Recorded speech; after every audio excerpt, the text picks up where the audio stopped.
So my biggest tip really from working from home is that if you can change what you're doing, different tasks, try and move rooms, whether you're sat at the kitchen table or if you're doing some reading, can you sit on the sofa?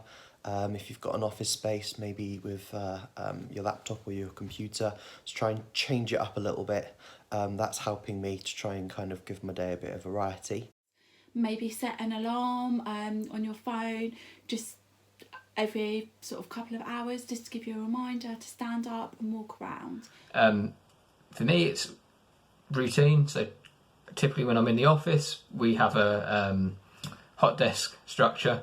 So sort of got that in play with myself and my girlfriend, and that one week someone works in the breakfast bar and the kitchen, and the next week, and well, at the same time, someone's working in the living room in the dining table in there, and then we're swapping each week. So mixes things up a bit, but we've each got our own sort of workspaces whilst in the confines of a 2-bed flat. Also important not to work through the evening. So when you've finished, you've finished. So I try and step out of my office, I shut my door, and that's it. Work is finished for the day, and I get changed. I put my pyjamas on or something else, what's comfortable. So it sort of indicates to me that I've now left my work behind. If that makes sense. Remember, you can't study as much during this time as you would normally do when you're at school. So the most important thing is to be mindful that if you're learning, distance learning, online, looking at things, you're spending a lot more time on the screen.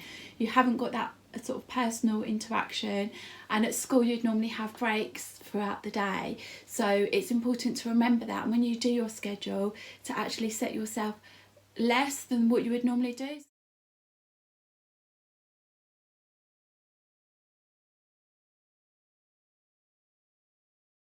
So doing lots of kind of FaceTimes and WhatsApp groups with my family and my friends and catching up with people. And it's been really nice actually because of all the things that I've wanted to do, but I've always said I just haven't got the time to do. Now I've got the time to do that. So I've been catching up with people I haven't seen for years and years and years and touching base with them, which is really nice.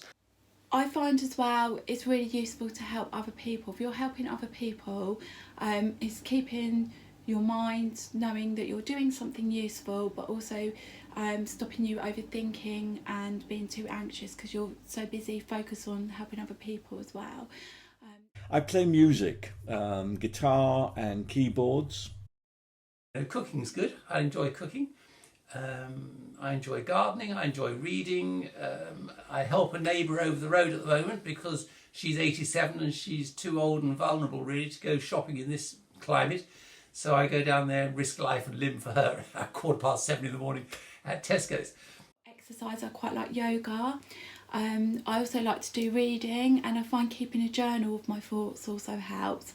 And it's quite a historic time, so I'm sure in years to come we'll be looking back on this and saying, how did we cope, what did we do? So it's quite nice to keep a journal from that point of view as well. My main hobby, carried with me since school, is distance running. So I'm doing one run a day. That's what we're allowed at the moment.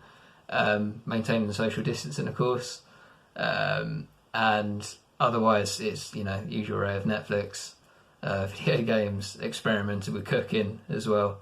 So going to try lasagna later and see how that goes.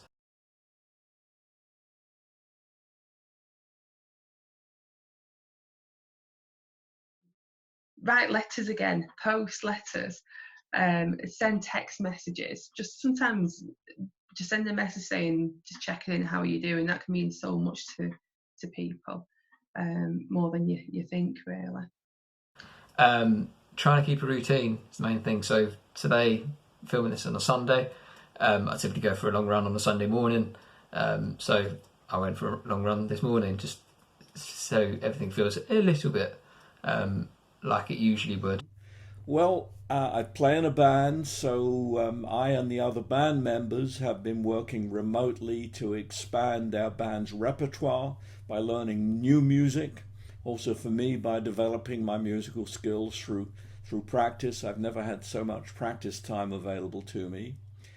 In my spare time, normally I do actually do things. I play the piano, for instance, So, you know, I do a bit of songwriting.